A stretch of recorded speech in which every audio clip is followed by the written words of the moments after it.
మాట్లాడు నీ ఇష్టం వచ్చినట్టు మాట్లాడితే చూసుకుంటూ కూర్చున్న వాళ్ళు ఎవరు లేరు ఇక్కడ. ఏమనుకుంటున్నాను అసలు ప్రజాస్వామ్యంలో ఉన్నాం. మొన్న నువ్వే ప్రెస్ మీట్ అన్నావు కదా, రేవంత్ రెడ్డి గారు ఆ విధంగా మాట్లాడుతున్నారు ఈ విధంగా మాట్లాడుతున్నారని చెప్పి ఇవాళ నువ్వు ఏ విధంగా మాట్లాడావు? సీనియర్ మంత్రి దాదాపు 3-4 సార్లు మంత్రిగా తీసినాడు, కేబినెట్ మంత్రిగా 6 సార్లు శాసనసభ్యుగా పనిచేశాడు, పార్లమెంట్ సభ్యుగా పనిచేసినాడు. దేశానికి రక్షణ కవచంగా ఉండే యుద్ధ విమానాల్లో ఆడితేనే యుద్ధ విమానాల్లో ఆయన సైనికుడిగా పనిచేసినాడు. ఆయనను పట్టుకొని ఇటువంటి మాట్లాడేది ఇది నీకు తగునా? నువ్వు చదువుకున్నావు కదా, చదువుకున్నట్టే మాట్లాడాలా వద్దా? మేము చెప్తా ఉన్నాం, కాంగ్రెస్ పార్టీ నాయకులం, మీ పార్టీలో ఆధిపత్య పోరు నడుస్తూ ఉంది.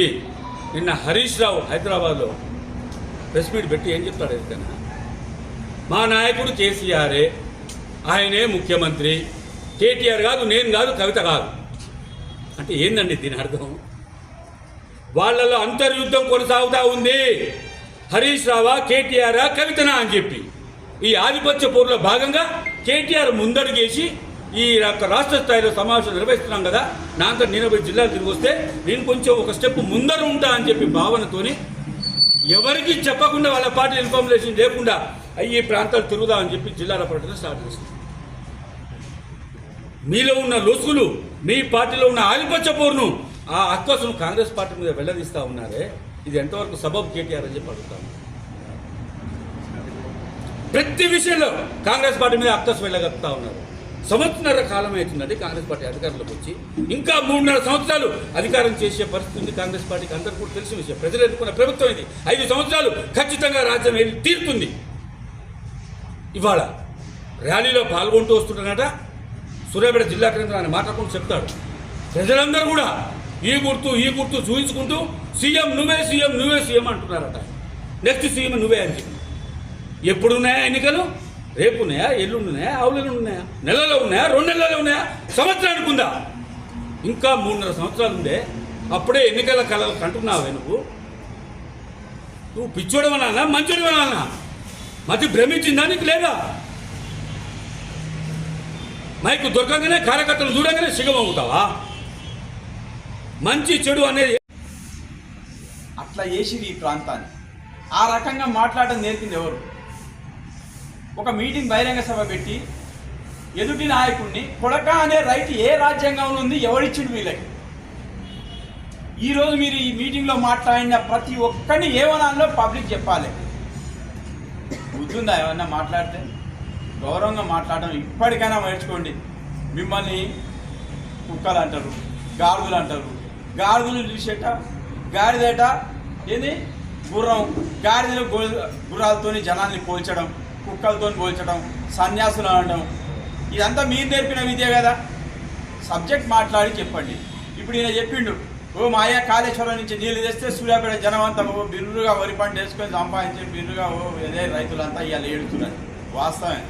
మీరు 1,00,000 కోట్ల అవినీతి చేసి కాళేశ్వరం కడితే మేడిగడ్డ కాడ ఏడికాడి బీటలు వాడితే మళ్ళీ ఆయన నీళ్ళు వదిలిపెడితే మొత్తం కొట్టుకుపోతే ఈ సంవత్సరం మొత్తం నీళ్ళు ఉండవని చెప్పి నిపుణుల సలహా కోసం కాంగ్రెస్ పార్టీ దాన్ని రిపేరింగ్ కోసం దానికోసం నీళ్ళ స్టోరేజ్ని కొంతమేరకు తగ్గించింది.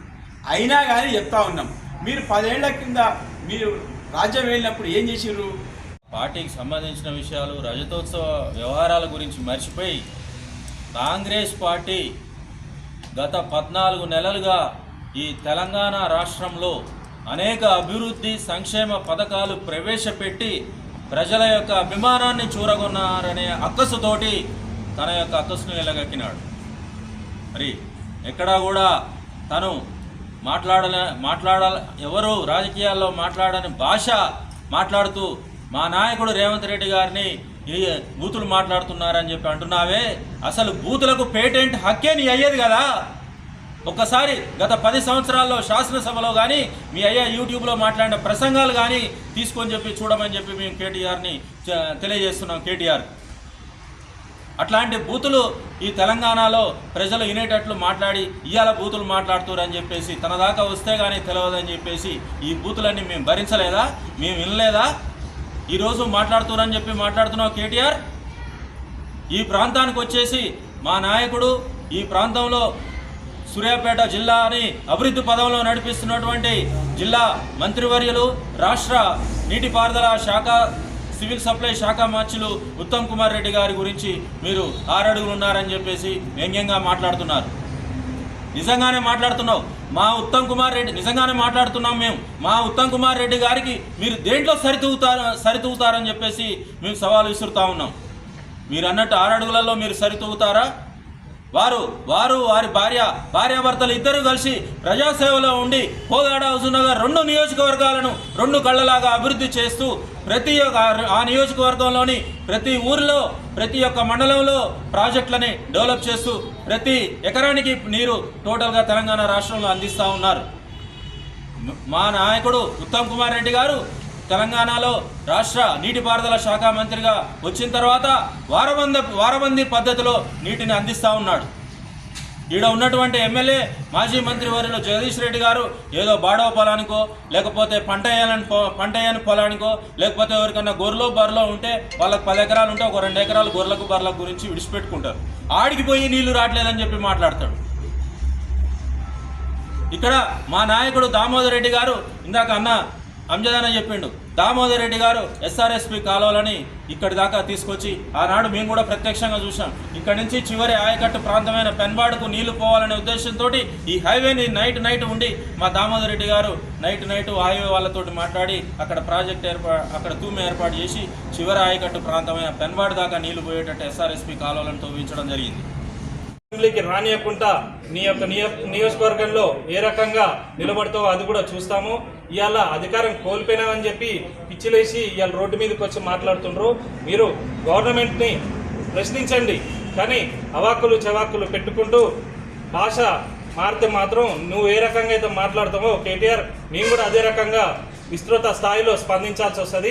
ఖబర్దార్ కేటీఆర్, ఇంకోసారి నోరు అదుపు లేకుండా మాట్లాడితే మాత్రం నీకు గట్టి గుణపాఠం నేర్పుతోంది మా యూత్ కాంగ్రెస్ తరఫు నుంచి చెప్తున్నాం.